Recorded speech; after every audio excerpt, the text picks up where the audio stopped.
Thank you so much. This is funny. They wouldn't let me talk to her. Putting your feet where your values are and standing up for your values, because, as I always say, in the same way that women and minorities have never been given any rights, unions have never been given any rights. We always have to fight to win them. And today, we are all marking not the anniversary of the Dobbs decision, but the crisis that the Dobbs decision, Dobbs versus Jackson's Health Center, created for all of us, every single person in the United States. This is the crisis of our lives, and we are here to do something about it. Do you agree? As many of you know, I am particularly invested in helping in this crisis because of what happened to me in the 1960s in California, because in the 60s, in the 1960s, particularly 1966, abortion was a crime. It was called a miscarriage, and there were laws that prohibited a licensed healthcare provider to provide it to someone like me, who was in my 20s, who had gone to Mexico, who was raped by a doctor in Mexico, who came back to the United States and found that I was pregnant. And then, because I was not an attorney, I was actually a teacher at the time, I didn't know that it was a crime to have an abortion performed on me in California. So I had to have a back alley abortion, as many millions of women were doing in those days prior to Roe v. Wade. And so therefore I had it by someone who did it for the money, who left me in a pool of blood in a bathtub to bleed to death, telling me he couldn't help me, he only helped with the abortion. So like many women, I was taken to a hospital with 106 degrees fever from the infection. And there, as I have said in my Netflix documentary, Seeing Allred, a nurse came up to me after I was packed in ice to try to bring down my fever and said to me, she was obviously anti-choice, "I hope you've learned a lesson." And I have said many years ago, yes, I did learn a lesson. Abortion must be safe, legal, affordable, and available.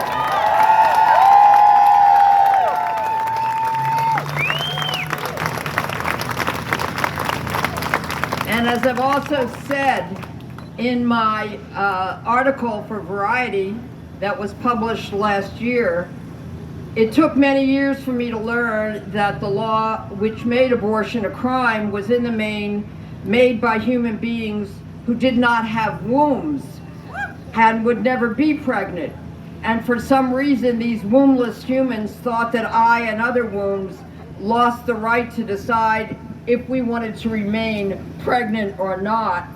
This was shocking to me, because I grew up thinking that I controlled these decisions about my body. Then in 1973, the United States Supreme Court decided that women did have a constitutional right to decide if they wanted to terminate their pregnancy or not, and if they did make that decision to terminate, at least in the first trimester of their pregnancy, then they could have the option of a safe and legal abortion. And after that time, women all over the nation, indeed all over the world, celebrated the decision in the United States Supreme Court of Roe v. Wade, because it meant that women and girls didn't have to risk their lives with illegal abortions. And for decades after that, until last year on June 24th, 2022, women did have that right as a fundamental constitutional right, and our wombs were saved from politicians who wanted to make abortion a crime, as it was in many states prior to Roe v. Wade. Fast forward to last year, that same U.S. Supreme Court with different justices reversed Roe v. Wade and decided that those of us with wombs no longer had the right to safe and legal abortions, that their states could decide that wombs would be compelled to carry a pregnancy to term and take the risk of an illegal and dangerous abortion, even if the wombs were pregnant, and in many states, even if they were pregnant because of rape or incest, and even if the life of the womb was endangered. This new decision was made by 5 justices who had no wombs and would never be pregnant, and one person who did have a womb and many children, and whose religion taught her that abortion was a sin. This new decision, of course, mainly hurts young women, poor women, rural women, and women of color, because those women have the most vulnerable wombs, because it will be difficult or impossible for many of them to travel to other states like California and New York to obtain a legal and safe abortion. Many of them don't have the financial resources to travel. Many cannot leave their children if they're single parents. Many cannot leave their jobs to travel to another state. Of course, wombs in the bodies of wealthy women will not be affected, because those wombs will have the financial support to travel to other states or other countries where abortion will be safe and legal. Unfortunately, however, many millions of wombs in about half of the states of the United States, that's about 23 states, will not have that luxury. So the question is, what is a womb to do? And I think we need an action plan for this crisis. As a womb who has been there and suffered what the vulnerable wombs in these 23 states will suffer, here is my suggested action plan for wombs and those who want to protect them. Do you want an action plan right now, here today?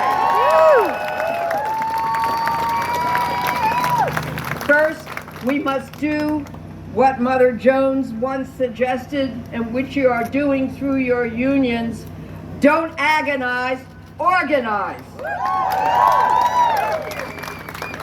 Second, we must go to the streets as you are doing and condemn this decision and explain the simple concept that we are the ones who should have the right to control our own bodies and our own reproductive futures. Do you agree? Yeah.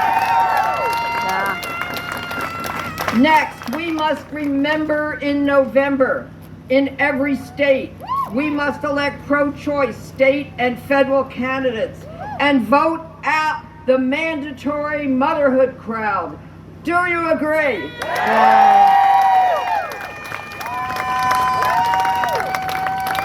We wombs have the power to change the law in their states and in our country.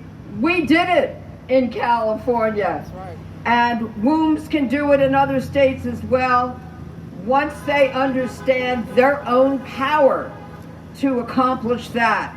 Are you going to help them to become empowered in those 23 states? We must also recognize that we need to raise money to win this war against women and their wombs. A war chest to support pro-choice candidates is necessary to stop this war against women and our wombs.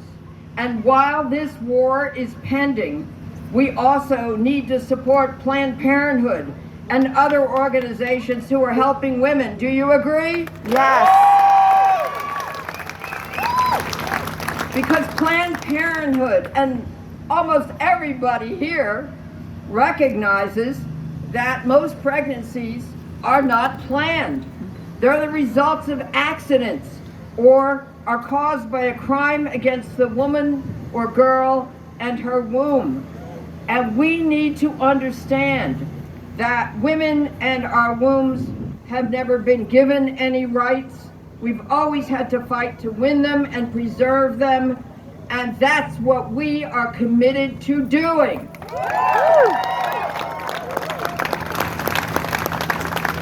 We must recognize that this is going to be a long war against women, with many exhausting and ugly and dangerous battles.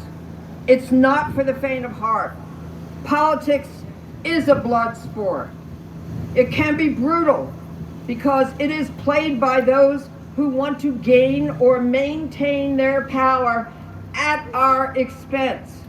Wombs have become political weapons for them.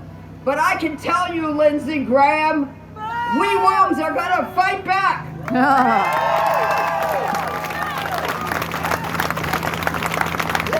As we did when I brought forth Jane Doe against Herschel Walker, who was running for the United States Senate seat and who was against the right to choose legal and safe abortions. And yet, as I alleged when I brought her forth with evidence of her 6-year relationship with Herschel Walker and her allegation that he had taken her to an abortion clinic to have an abortion when she got pregnant, she alleged by him, that he lost the election, and I give Jane Doe a lot of credit for it. And Lindsey Graham, I guess the worst thing you said about me was, oh, she was brought forth by that celebrity attorney, by Gloria Allred from California. I'm proud to be an activist for choice.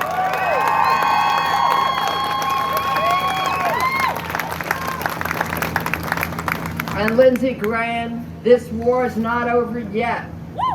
If you think that you're going to pass a federal ban for all states, including California and New York, where I'm licensed to practice law, if you think you can get that federal ban to force women in all these pro-choice states as well not to have the legal right to abortion, this group today is going to tell you you're wrong.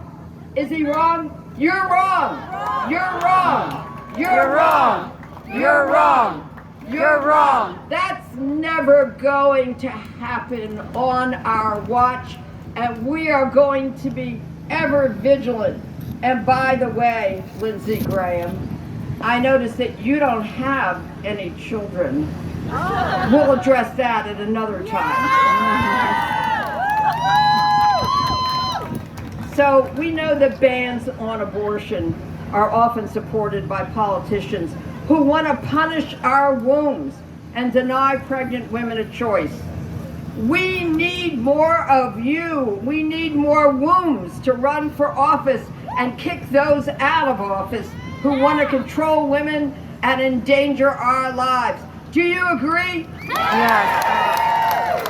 And of course, we need more men who support the right of us to control our wombs. We need them to run for office too.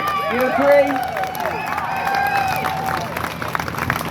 So we must support and we must contribute to the many legal battles ahead. There will be numerous attempts, and there are now, to in anti-choice states to invade women's privacy. For example, there are efforts by politicians and prosecutors in anti-choice states to learn why a womb which was once pregnant is no longer pregnant. Anti-choice vigilantes may try to obtain, and are trying to obtain, the private medical records of a woman in order to learn information about her menstrual cycle and why her pregnancy ended. Do you think that they have a right to find out when we are having our menstrual cycle? No. It's so outrageous. It's hard to even put it into words.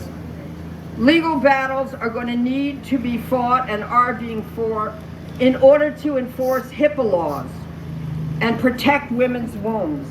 Mandatory motherhood is what it's all about, and in those states that insist on mandatory motherhood, some are seeking to arrest women who seek to obtain abortions in their states. Those states may also interfere with medication abortions, and that, as you have heard earlier, is the new war front. By prohibiting telemedicine consultation with doctors. These consultations are necessary in many states before the abortion pill can be shipped to a womb who wants to take it in the privacy of their home. So pro-choice states, I believe, should not do business with other states who ban abortions. Do you agree? Now, I'm going to say something controversial for this audience. I know you'll be shocked that I'm ever controversial, but you asked for Gloria Allred, you're going to get Gloria Allred.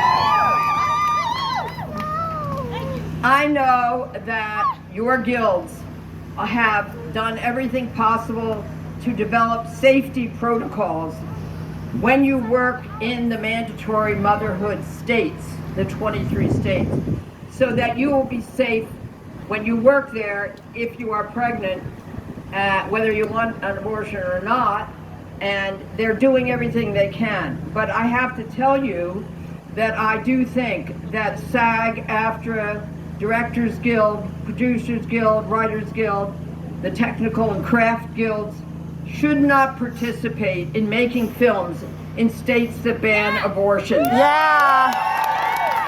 Yeah. Taxes, no. I think we should demand that our unions protect our vulnerable wombs. By taking this action, let everyone know that it is not even necessary to have a womb to support those who have one. Do you agree?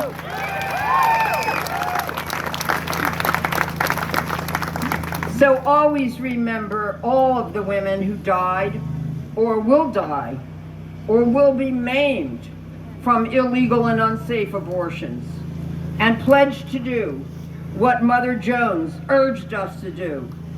Pray for the dead and fight like hell for the living. Thank you very much. Carry on, fight on. Let's hear it. Fight on, fight on, fight on, fight on, fight on, fight on. I'm so proud of you. Keep up the fight. Thank you.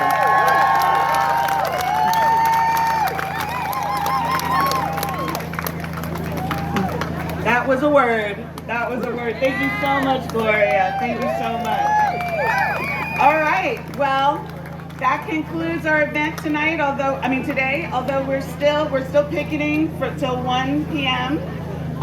So please take a lap down to Amazon. Give them a finger. Again, I want to thank our organization, Showrunners for Abortion Rights. I want to thank everyone who donated. I want to thank the Writers Guild. I want to thank our security, our friends, everyone who came out, all of the musicians, all of the speakers, Gloria Allred. I want to shout out Kendrick Sampson, who apparently just brought some Caribbean food around the corner. So go get you some roti.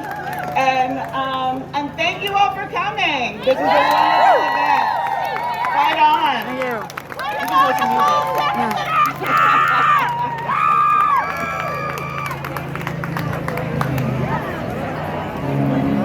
Oh, I just want to give you, sorry. I just want to give you my card. I just want to give you my card. SAG and AFTRA is blacklisting me for sexual assault. So, okay, thank you.